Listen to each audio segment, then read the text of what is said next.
अपने पसंदीदा शो के फुल एपिसोड देखने के लिए अभी डाउनलोड करें दंगल प्ले ऐप।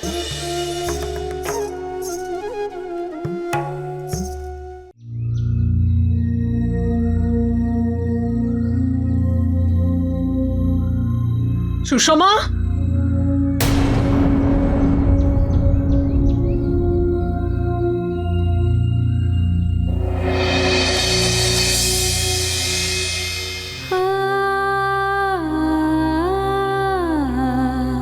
কেমন আছিস রে মা?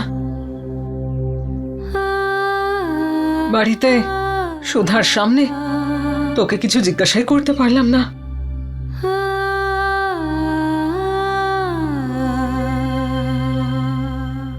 এই দুদিনের মধ্যেই কেমন একটা রোগা হয়ে গেছিস। তোর শরীরটা ঠিক আছে তো মা? সুষমা, আমি খুব একা হয়ে গেছি মা। কাজটা চলে যাওয়ার পর থেকে রোজু আমার সাথে খুব খারাপ ব্যবহার করে। ওর কাছে টাকাও নেই।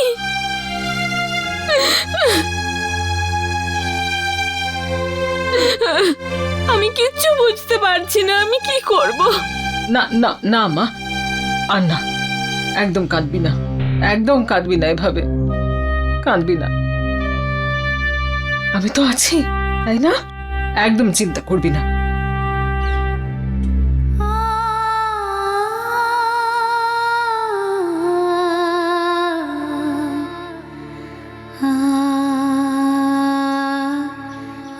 এই নে, তোর মা এর থেকে বেশি আর কিছু করতে পারবে না রে মা। কিন্তু দেখ, কাউকে কিন্তু বলবি না যে এই টাকাটা আমি দিয়েছি। পরিবারের কেউ যে তোর পাশে নেই রে মা।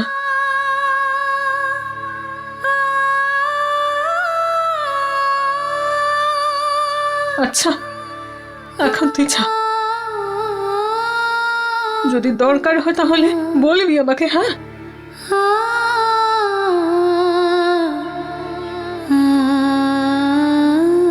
যা।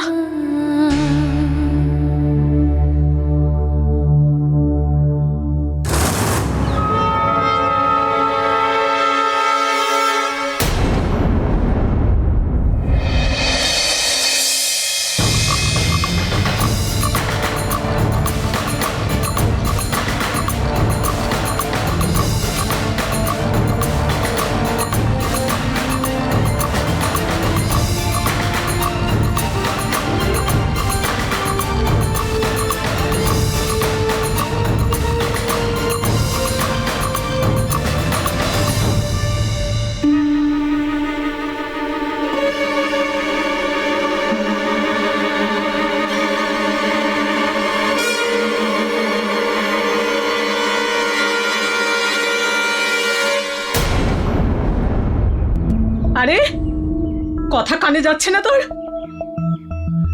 তুই নিজের মর্জি মতো বিয়ে করেছিস, তাই এখন যা কিছু করার, যা কিছু বলার, যা নিজের স্বামীকে গিয়ে বল, বুঝেছিস? হ্যাঁ করে দাঁড়িয়ে আছিস কেন? যা এখান থেকে, যা যা, আর কোনোদিন আসবি না, নিজের মুখ দেখাবি না আমাকে, যা বলছি। চলে যা।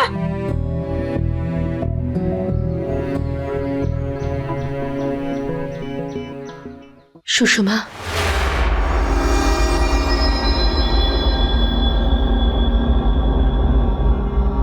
আমাদের মধ্যে যা হয়েছে সেটা কখনো কাউকে বলিস না, না হলে মানুষ দিদি বোনের সম্পর্কের প্রতি বিশ্বাস হারিয়ে ফেলবে।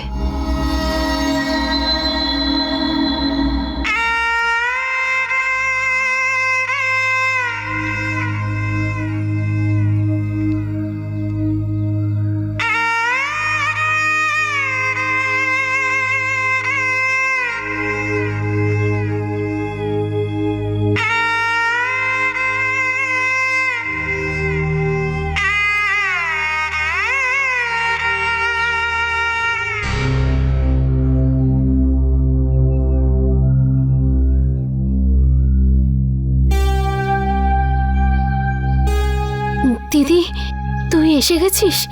আমি চা বানিয়ে আনছি। কি বলে গেল? কে? সুষমা এসেছিল তো, কি বলল?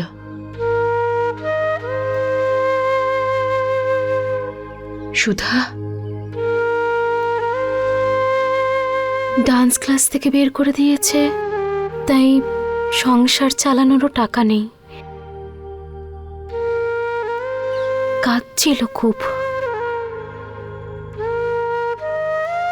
মা কি বলল? মা বলেছে যে এই বাড়ির সাথে কোনো সম্পর্ক নেই।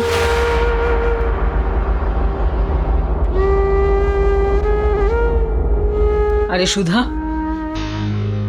এখানে দাঁড়িয়ে গল্প করছিস? যা গিয়ে চাটা বসা যা। জ্যোতি, যা মা, তুই হাত মুখ ধুয়ে নে, সন্ধে হয়ে আসছে। তোর পছন্দের খাবার বানিয়েছি। সুষমা খুব কষ্টে আছে।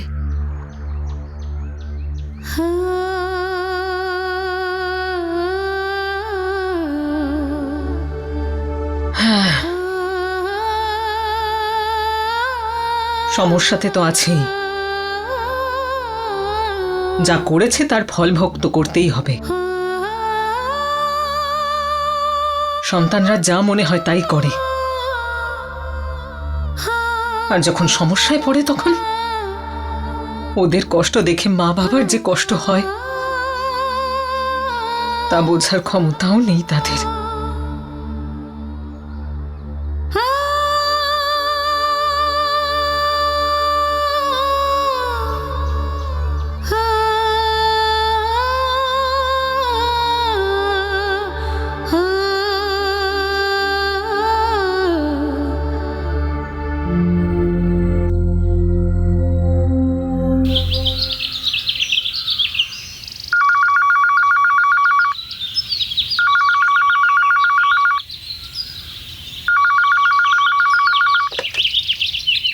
হ্যালো, দেখুন, আমি কেন্দ্রীয় বিদ্যালয়ের ম্যানেজার ত্রিপাঠী বলছি। হ্যাঁ বলুন।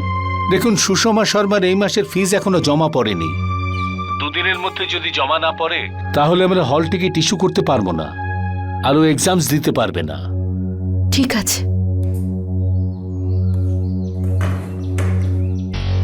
কার ফোন ছিল? সুষমার স্কুল থেকে ফোন এসছে। স্কুলের ফিস জমা করতে বলেছেন, না হলে ও এবছর এক্সাম দিতেই পারবে না। জানি না কি যে হবে এই মেয়েটার। স্কুলের শেষ বছর এটা, যদি পরীক্ষায় না বসে তাহলে কিভাবে চলবে বলতো? যাওয়ার সময় আমি জমা করে দিয়ে যাব। তুই তো জমা দিয়ে দিবি, কিন্তু পরীক্ষায় বসতে পারবে কিনা কে জানে। এই তো সবে সবে বিয়ে হলো ওর।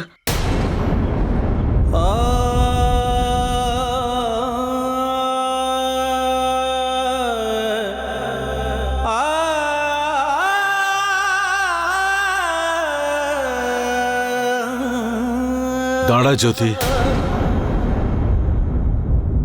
কোনো দরকার নেই সুষমার ফিস জমা দেবার। এই পরিবারের সঙ্গে ওর সম্পর্ক ছিন্ন হয়ে গেছে।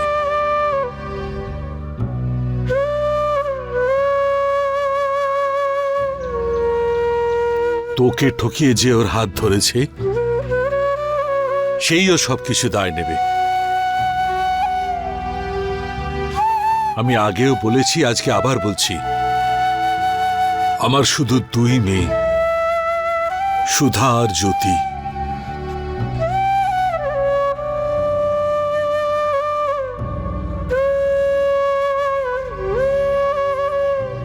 মুখ দিয়ে এই কথাটা তুমি অনেকবার বলতে পারবে বাবা, কিন্তু মন থেকে স্বীকার করতে পারবে?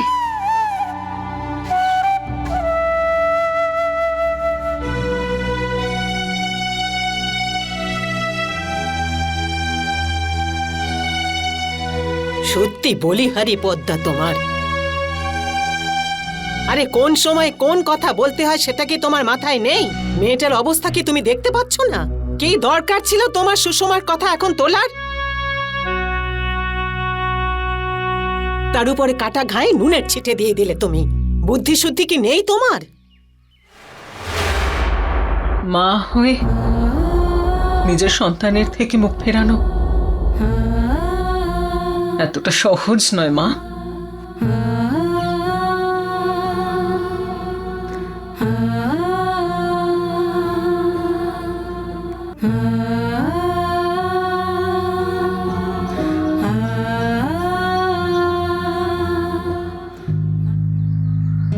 দীপু, হ্যাঁ মা। কি ভাবছিস রে বাবা? কিছুই না, কিছুই তো ভাবছি না।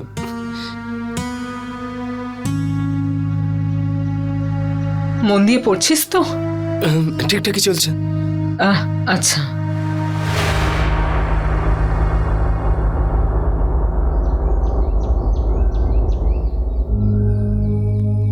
এই নে, রাখ এটা। না মা, আমার লাগবে না। আরে রাখ না, কোচিং এর ফিজটাও তো দিতে হবে তোকে। তোকে দেওয়ার জন্য জ্যোতি আমাকে আগেই দিয়ে দিয়েছিল। দীপু, দেখ বাবা, এই ঘোর বিপদের সময় একমাত্র তুই আমাদের ভরসা। তুই তাড়াতাড়ি তোর পড়াশোনা শেষ করে চাকরি খুঁজে নে, তারপর সবকিছু ঠিক হয়ে যাবে। জ্যোতি তো আর বেশি দিন এই বাড়িতে থাকবে না, তাই না? ওর সমস্ত দায়িত্ব তো তোকে এরপর নিতে হবে বাবা। আমি কিছু একটা করছি মা, আমি খুব তাড়াতাড়ি কিছু একটা করব। আচ্ছা, তুই পড়াশোনা কর। হ্যাঁ,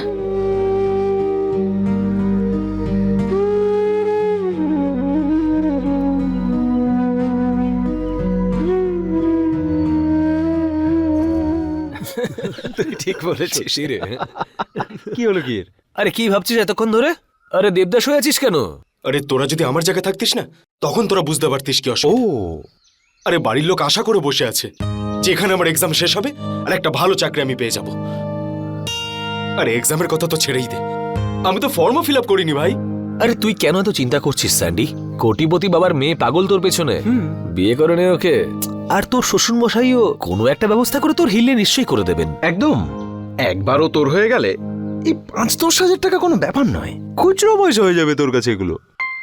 ভাই তুই খুব খারাপ বলিসনি। আর আমরা দুজন একে অপরকে ভালোবাসি, কিন্তু ওকে বিয়ের জন্য কি করে বলবো?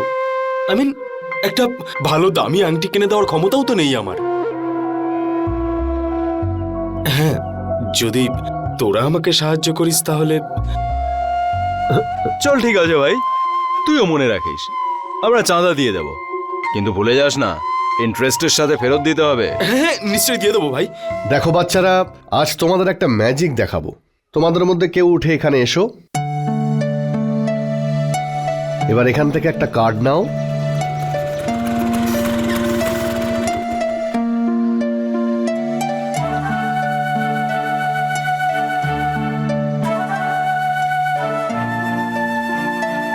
তুমি আমাকে যে তাসটা দিলে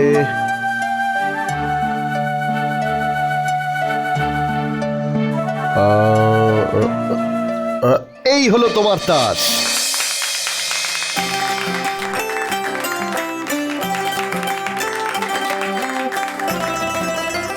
তুমি কি করে জানলে?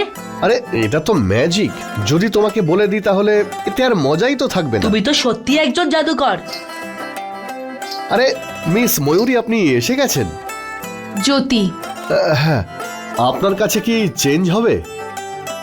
কিসের জন্য? আসলে আমি বাচ্চাদের ম্যাজিক দেখাচ্ছি তো, সেই জন্যই চাইছি।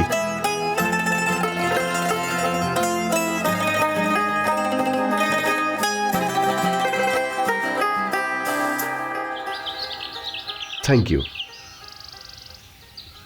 দেখো বাচ্চারা, মিস জ্যোতি আমাকে 3টি নোট দিয়েছেন, কারেক্ট? হ্যাঁ। এটা 100 টাকা, এটা 50 টাকা আর এটা 20 টাকা, তাহলে টোটাল কত হলো? 170। দাদা তুমি এটা কি করে বললে যে এটা 100 টাকার নোট, 50 টাকার নোট আর 20 টাকার নোট? কি পূজা, ওদের কারণটা বলে দিই? হ্যাঁ সেটাও বলে দাও। ঠিক আছে, সবাই ভালো করে দেখো। এই 100 টাকার নোটে এইরকম একটা ত্রিকোণ রয়েছে, আর 50 টাকার নোটে একটা চতুষ্কোণ, আর এই 20 টাকার নোটে এইরকম একটা চিহ্ন আছে। এইভাবে চিনতে হয়। এবার দেখো, এবার আমি এই 50 টাকার নোটটা পূজাকে দেব। এবার আমি 50 টাকার নোটটা পূজাকে দেব, আর ওকে বলতে হবে এটা 50 টাকার নোট কিনা। ঠিক আছে? আচ্ছা পূজা, ছুঁয়ে বলো এটা 50 টাকার নোট কিনা।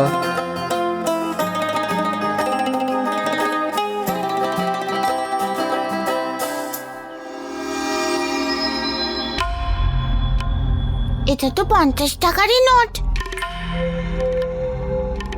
পূজা, ভালো করে ভেবে আর ভালো করে স্পর্শ করে বলো।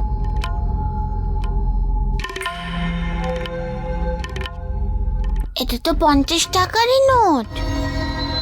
হ্যাঁ হ্যাঁ, 50 টাকার নোট, তাই না? ঠিক চিনেছে না? হ্যাঁ হ্যাঁ। আচ্ছা বাচ্চারা, এবার তোমরা সবাই তোমাদের ক্লাসে যাও, তোমাদের সঙ্গে পরে আবার দেখা হবে, ঠিক আছে? আচ্ছা পূজা, এই নোটটা আমাকে দিয়ে দাও। Thank you. ঠিক আছে, এবার তুমি তোমার রুমে যাও, আর এই নিন আপনি। চলো পূজা। আরে মিস জ্যোতি, ও নিজেই ওর রুমে যেতে পারবে। আমি ছেড়ে দেখুন, আপনার সঙ্গে আমি একটু কথা বলতে চাই। পূজা, তুমি তোমার বন্ধুদের সঙ্গে তোমার রুমে যেতে পারবে তো? আচ্ছা ঠিক আছে, তুমি যাও।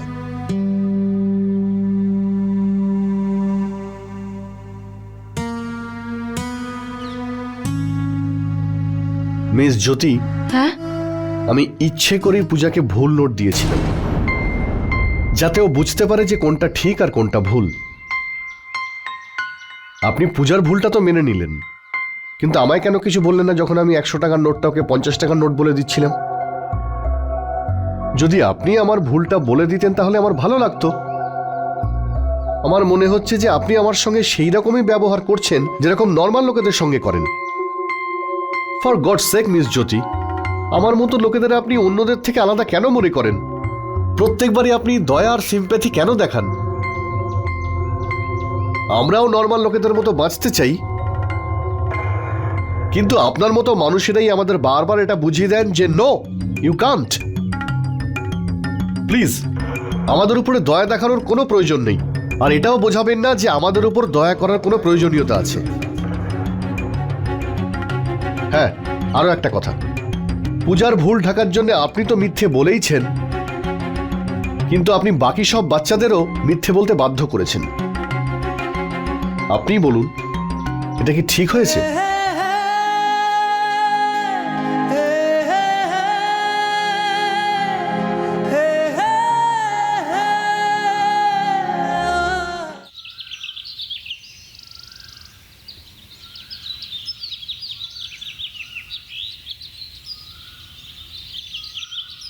মিস পাখি, ইয়েস। আপনার টেবিলটা ওইদিকে।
তুমি আমাকে বিয়ে করবে? God yes.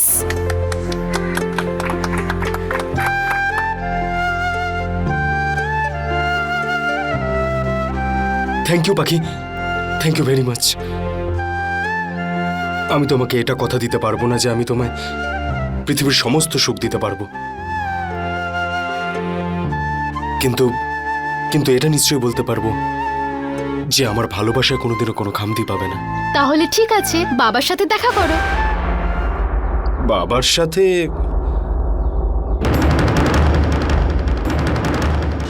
फुल एपिसोड देखने के लिए अभी डाउनलोड करें दंगल प्ले ऐप।